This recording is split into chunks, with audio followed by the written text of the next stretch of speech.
ఇంటికి వెళ్ళిన తర్వాత టీచర్ నాకు పనిష్మెంట్ ఇచ్చింది అన్నప్పుడు టీచర్ పనిష్మెంట్ ఎందుకు ఇచ్చింది, నువ్వేం చేస్తే ఇచ్చింది, ఆ క్వశ్చన్ అడిగినప్పుడు ఆటోమేటిక్గా పిల్లోళ్ళలో చేంజ్ వస్తుంది. తప్పు చేస్తే నువ్వు చేసిన తప్పు వల్ల టీచర్ నీకు పనిష్మెంట్ ఇచ్చింది, నువ్వు ఇంకొకసారి చేయకు అని ఆ తప్పుని అక్కడే రెక్టిఫై చేస్తే ఆ పిల్లోడికి ఇంకొకసారి తప్పు చేసే ధైర్యం రాదు. అది కరెక్ట్గా పేరెంట్స్ ఫాలో అయితే ఏ పిల్లోడు ఇంటికెళ్ళి కంప్లైంట్ చేయడు, ఏ టీచర్కి పనిష్మెంట్ ఇవ్వాల్సిన అవసరం రాదు. ఈరోజు చెప్పగానే వెళ్ళి అవునా నేను టీచర్ తిట్టారా పనిష్మెంట్ ఇచ్చారా నేను వెళ్ళి అడుగుతాను. దానివల్ల పిల్లల్లో తప్పు చేసే కాన్ఫిడెన్స్ పెరుగుతుంది. నా ముందే టీచర్కి ఎందుకు ఇచ్చారు ఇలా ఏం చేశారని అడుగుతారు. నెక్స్ట్ డే వాడు కాన్ఫిడెంట్ గా మిస్టేక్ చేస్తున్నాడు.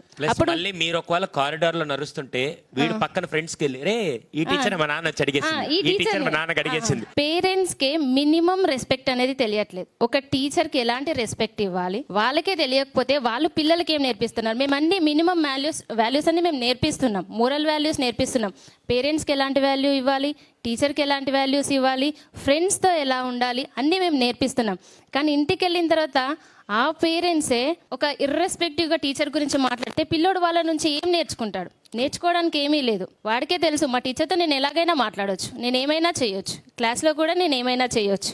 ఆ కాన్ఫిడెంట్ వల్లనే ఈ మిస్టేక్స్ అన్నీ జరుగుతున్నాయి. ఈ మిస్టేక్స్ని రెక్టిఫై చేయాలంటే ఖచ్చితంగా ఫస్ట్ పేరెంట్స్లో మార్పు రావాలి.